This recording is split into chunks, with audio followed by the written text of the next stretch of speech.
Can you tell the court, uh, could you tell us if the status or the stage of this project, if any?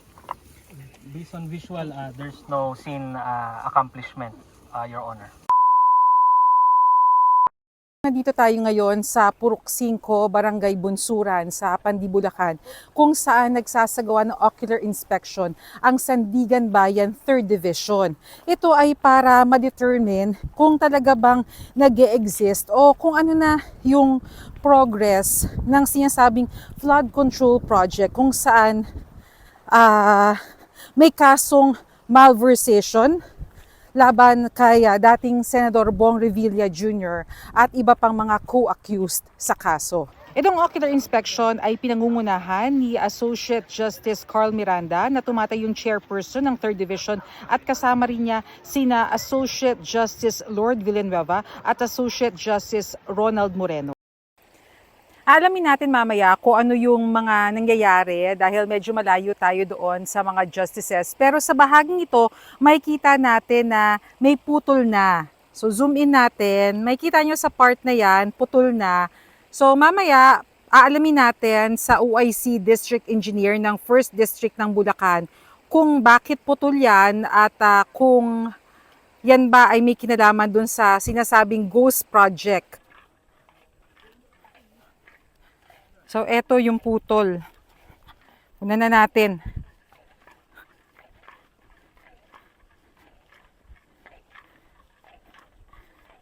So, mainam siguro maipaliwanag bakit may putol sa bahaging ito.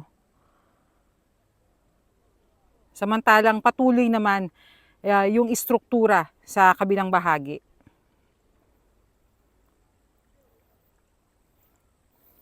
From the end of project 647, which is marked as 159.8.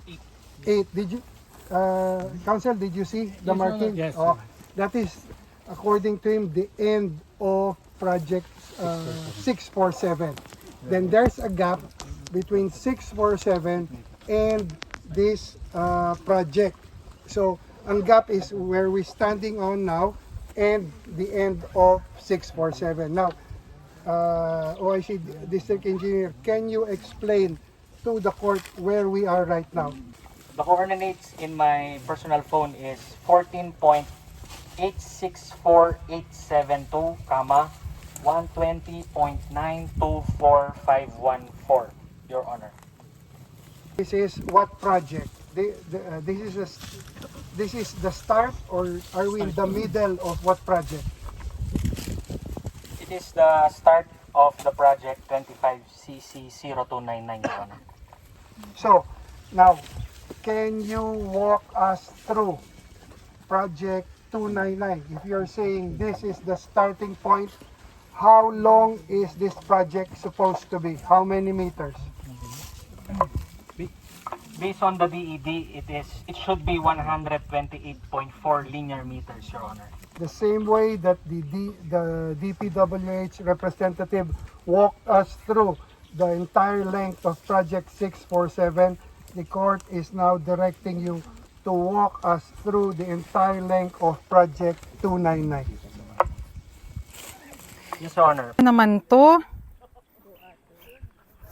So nilalakad natin yung kahabaan ng 120 plus meters. Etong nakikita natin ngayon, talahib, masukal, walang semento, baku-baku yung daan. At hindi man lamang napatag tong eryang to. Pinag-utos ni Associate Justice Carl Miranda na lakarin kung saan yung starting point. Supposedly, netong project 25CC 0299 at sa halip na isang istruktura kagaya nung nakita natin, eto masukal na daanan yung nakita natin. Dinirect niya yung engineer na mag-walk through para makita natin yung haba.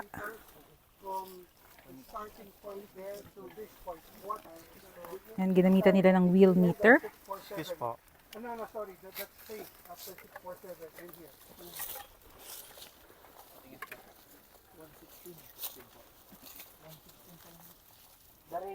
The reading on the walk meter is 117.8 meters, Your Honor. But you said earlier that the project runs up to 139? 128. But the reading here is 117. The reading is 128.1 meters, Your Honor. Can you describe to us the area as a project? Okay? Because you're the expert dito.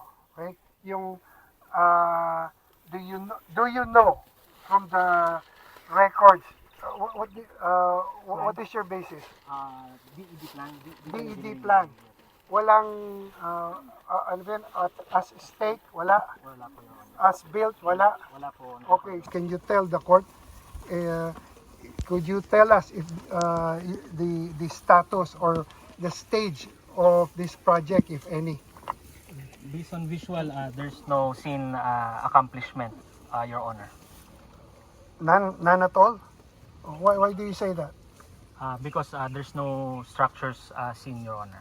Sa lugar na ito, dapat nakatayo ang isang flood control structure sa ilalim ng contract ID number 25CC0299. Pero kanina, kasama si Associate Justice Carl Miranda, ang tumatayong chairperson ng Sandigan Bayan 3rd Division, nilakad ng grupo mula doon sa dapat ay simula ng proyekto hanggang sa makarating dito sa dulo ng proyekto pero walang nakitang anumang nakatayong istruktura. Sa halip, mga talahib, damo, bato at lupa ang nadaanan natin. Miss Emily, dito po, alam nyo ba na dapat may nakatayong flood control project dyan? Hindi nga namin alam yan dyan eh. Nalaman lang namin yun, inimbestigahan yan dyan. Pero may nakita po ba kayong mga paggawa o gumagawa dyan sa lugar? Noon po yung inumpisahan yan. Tapos bigla na lang po nahinto. Kumusta po dito? Binabaha po ba dito sa lugar ninyo? Oo, minabaha. Hanggang saan po? Hanggang bubong po. Lumilikas lang kami dun sa Bunsuran 2nd. Pagka? Pagka malalim na talaga. Kasi minsan 3 days ang baha dito eh. Bilang isang residente dito na napeperwisyo, ano ang saloobin nyo na nalaman yung dapat may nakatayo ng flood control pero wala? Nalulungkot kami kasi dapat natuloy yan eh. Nalulungkot kami kasi una-una kami ang napeperwisyo dahil sa ng mga baha. Talagang malaki talagang perwisyo yung sa amin mga nakatira dito. Natapos din ang isang araw na ocular inspection ng Sandigan Bayan 3rd Division dito sa Barangay Bunsuran, Pandi, Bulacan at naniniwala ang prosecution panel na sa tulong nitong ocular inspection ay mas nabigyang linaw na ghost project daw talaga ang nangyari dito.